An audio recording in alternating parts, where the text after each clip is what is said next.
All right, what's up? Tourhead Nordy here with you. Check it out. The Grateful Dead were way punk rock and way hardcore, way before punk rock and hardcore. And here's why. Before the MC5 and the Stooges and Iggy Pop, the great legendary Iggy Pop, shot their loads all over the fucking world and started punk rock from Detroit, the first really gnarly band early on, and this is 65, 66, 67, was the Grateful fucking Dead. I'm here to tell you why right now. They had the first gnarly name ever. You ever hear of any other bands being named Grateful Dead in 1965? Their original name was Warlocks, and that was gnarly enough, but there was another band that was called the Warlocks. Do you guys know who that band was? They changed their name to the Velvet Underground. The Dead and the VU were competing for the same name, and they both dropped it. They got better names, which were better for them. So, anyway, Pigpen, the first really gnarly band member. Have you ever heard of a guy in a band named Pig anything? Except for maybe Tom Pig from Poison Idea, the hardcore Portland punk band from Portland, Pig Champion. I mean, no, you haven't. And this was 65 when he 63 when he got named Pigpen, maybe even earlier. Fuck. Bob Weir got on.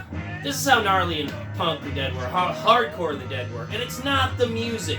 The music has nothing to do with it because punk rock and hardcore music influences are completely different styles, and the Dead are completely different style. But Bob Weir, when he was like 14, got on Ken Kesey and the Pranksters bus and decided to take a trip with them when he was 14 years old. He was one of the original young hardcore dudes. He was the lead connection for the Dead, the older dudes in the Dead.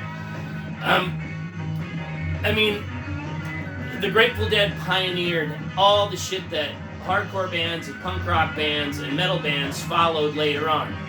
Let's have our own road crew, and they're almost like band members. Let's dress anti-establishment. I mean,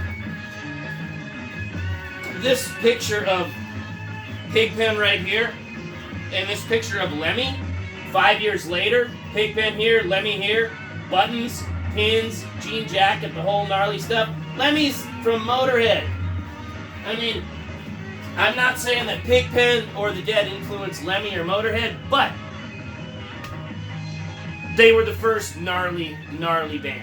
You know, everybody later on, we got a tour, albums don't make money. The fucking Ramones.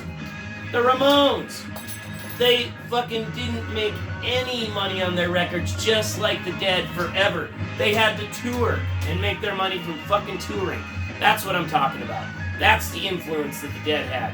Whether people relate it music-wise or not, like the Rolling Stones, fuck.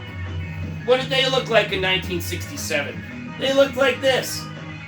They're all poofy in suits. 3 of the 5 of the dudes in this fucking picture have ties on. I'm not dissing the Stones. I love the Stones and I love all their music. Fantastic book, by the way. Read it. But my point is, the Dead, even in 1967, were the gnarliest looking band out there. The gnarliest fucking name, the gnarliest fucking everything. Let me pause this for a second. Oh, I'm having a giant breakdown here, you guys. Shit. Sorry about that. My tape holder fell over. Anyway, that's what I'm talking about. Grateful Dead influenced all kinds of attitude, style, without even realizing it, because they were just wearing what they wanted to wear. That was the whole ethos of punk rock, hardcore, all the stuff that I love also, and I've seen a billion other shows, but the Dead did it the way they wanted to do it. They wore what they wanted. They named themselves what they wanted. They had band members that had crazy names. They didn't give a shit what you looked like.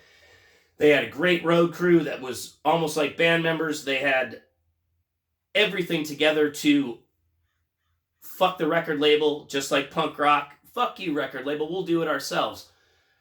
I mean, Fugazi, Ian MacKaye, they did all that shit from their own, and a lot of those bands were influenced by the influence of the Dead. Not necessarily the music, and that's not what I'm talking about. So, anyway, we just listened to a really crazy version of Cream Puff War from the Dead from 1966, and I just wanted to tell you all about what I was thinking, and I really think this correlates. This had a lot to do with the way that modern music and the style and the look and the way that the bands approached their management, it all derived from there. It came from the Dead. No one looked like them. No one was like them. Everybody was hardcore. Everybody was punk as fuck. Way before punk. Look at Pigpen. All right. Thanks for listening. Thanks for watching. You guys have a great fucking day. Talk to you again. If you don't like this one, well, let me know. And if you do, let me know too. Because it's all right. It's what we want. It's what we're listening to. Run with it. Music is music. Love you. Thanks. Peace.